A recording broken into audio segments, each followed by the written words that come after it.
Hey y'all, Billy from Perma Pastures Farm. All right, well, whenever I do these front porch things, there's often, every single time I do these, I always wish that I would have made some notes or something like that to maybe keep me on track or whatever. I'm just gonna shoot from the hip like I always do. It seems, well, it's organic, I'll give you that. It's genuine, and hopefully I can stay on point. All right, this weekend, there was an event not far from where I live, and maybe it doesn't do any good to explain the event, but essentially when you go to these things, you know, a couple of people came up and they were wonderful, wonderful people, especially one young lady who I can't wait to meet again. Extraordinary young lady. You meet wonderful people, and then you meet some other people that give you pause, and that's the people I'm going to talk about today. And I'm going to try to offer you a little correction if you're willing to hear it. Okay, so when you're at these things, you know, people, I'm the kind of person that can have a good time pretty much anywhere. I will talk to anybody. I wasn't always that person, but I will talk to anybody. And so there's a lot of times when I go to these events, people are going out of their way to come up and talk to me. By and large, these people are wonderful. But without a doubt, every single time, there's going to be that hipster that comes up, and yeah, they're hipsters. You're going to come up and you're going to say to me, "Oh man, hey, how's it going? How's it going?" They're genuflecting 9 times out of 10. They really are.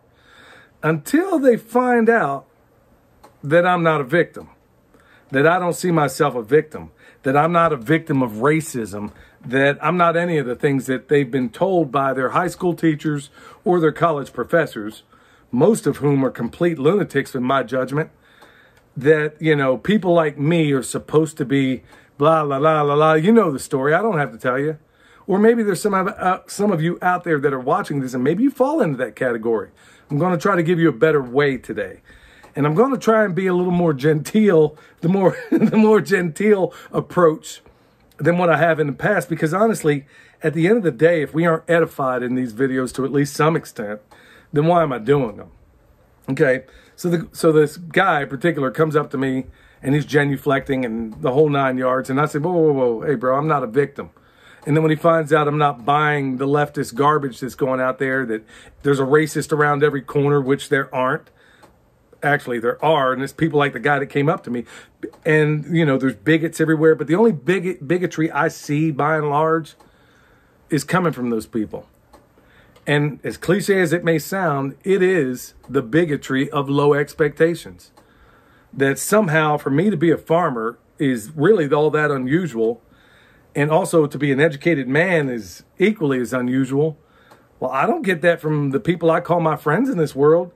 And they're going on about this bigotry that exists all over the South. Well, explain to me how some of the best friends and mentors I have on this planet are from the Deep South. So I'm not hearing that garbage. But honestly, if you want to see the claws come out, you wait until those people meet somebody like me and I don't let them get away with it. Where I don't say, yeah, you know, Whitey boy, he's really after me these days. And I know a lot of you people, you're probably saying it right now, you're calling me an Uncle Tom. Well, you better get all of my heritage. You better get my native heritage right, which in that case, you better call me an Uncle Tomahawk too, right? Anyway, as a little side note, whoever the dummy was that came up with that term Uncle Tom to denigrate somebody you think is a sellout, you really ought to go read the book Uncle Tom's Cabin. You know, inside of a couple of chapters, you're going to find out this guy, Uncle Tom, was actually a pious, good, virtuous man. He was an honorable man. Probably Harriet Beecher Stowe intended him to be something of a Christ-like figure. So every time you call me an Uncle Tom, all I can say to you is thank you. But if you truly wanted to offend me, you would call me a Simon Legree. But you got to actually go read the book for that. But I digress. Look, I know you people mean well, and I know you. By and large, you're acting on the programming that you were given by many of these lunatics in the high school and the college systems. You haven't lived enough life to know that the world isn't at all constructed the way these people tell you. That there's not a bigot around every corner except for you people who seem to think that I should feel like I'm a victim. And then you treat me like garbage the second you find out I'm not. And then when you get too stupid, that's when I put you through a 5-minute flurry of verbal fist. You dig? That's another story altogether.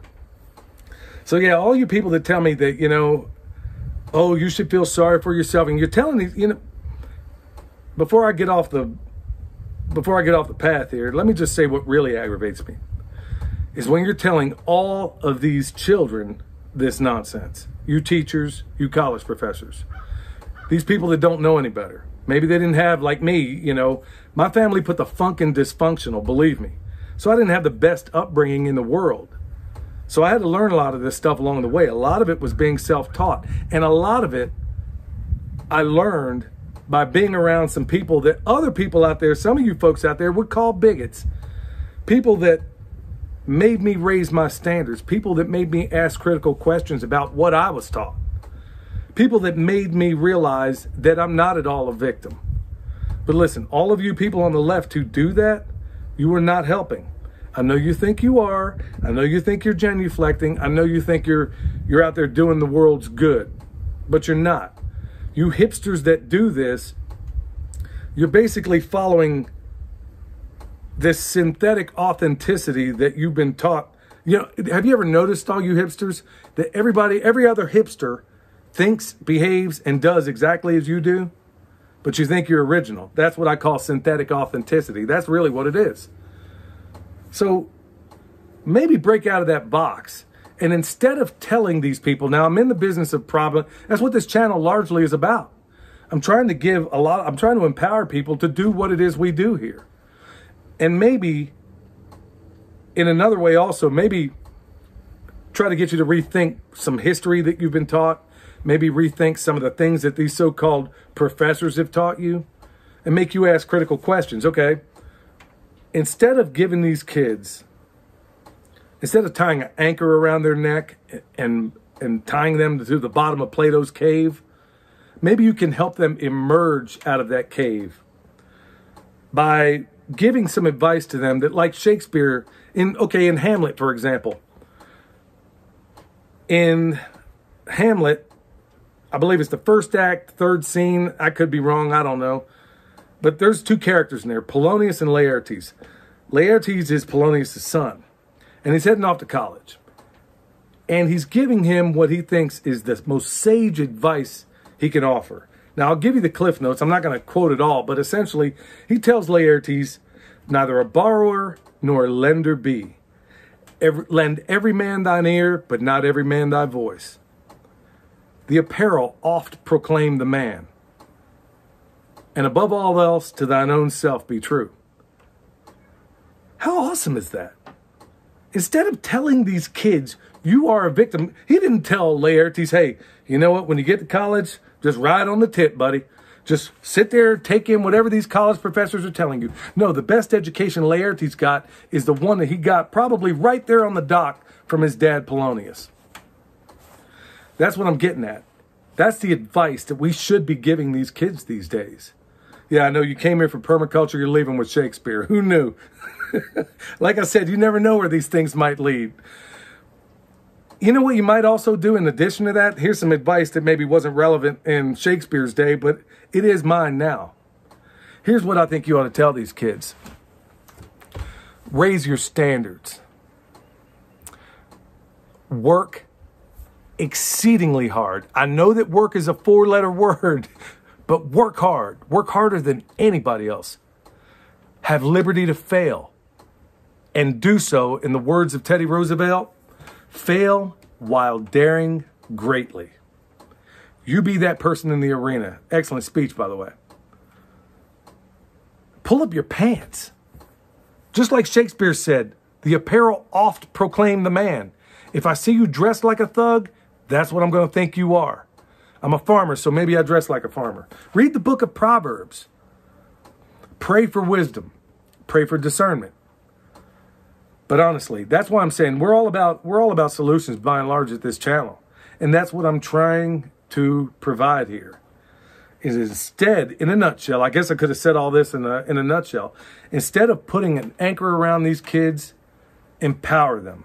Like a guy with a whole lot of sense once said, give them the encouragement that they could go after Moby Dick in a rowboat and take the tartar sauce with them. What's wrong with that? Because that's exactly what I do these days. That's exactly when I come across these kids, my son being one of them, And there was another guy this weekend. I put a foot in his butt. And I put a foot in the butt of a whole lot of other kids. And I'm telling you what, if you tell them, look, just be like everybody else, oh, the world, blah, blah, blah, they have no reason to achieve. Poverty inspires no talents, but encouragement does. So tell them, look, you have no excuses. Reach for the stars, go as far as you possibly can. Fail often, fail miserably, but learn, study, do it over and over and over and over again until you do succeed. That is far more empowering, far more encouraging than telling them the man is after you. Because I got news for you. The only man that's after you is really the one up here, the barriers you create for yourself. And I'm not saying this from my lofty perch. I was one of those people that had to have it kicked out of me also. And by the way, for all you people that say everybody's a racist out there, the people, two guys, there was a guy named John Sargent, didn't say a whole lot, but he had an enormous effect on my life. Another guy was a guy named Newt Furtick. He was my first journeyman. Some people would have called him a racist, but it was these guys that did astounding things in my life. And to this day, I'm not sure either man knows the extent, the full extent of what they did by making me raise my standards. Didn't happen overnight, but it did happen. And it's still a journey. Just like I was talking to you the other day about overcoming fear. Stupid fear, idiotic fear. It's all those things. But folks, at the end of the day, encourage not only, and I'm not just speaking exclusively to the people of color. I'm talking about there to you people that maybe have daughters who, you know, let's say they want to do a non-traditional job and you're telling them, well, a girl doesn't do that. Absurd.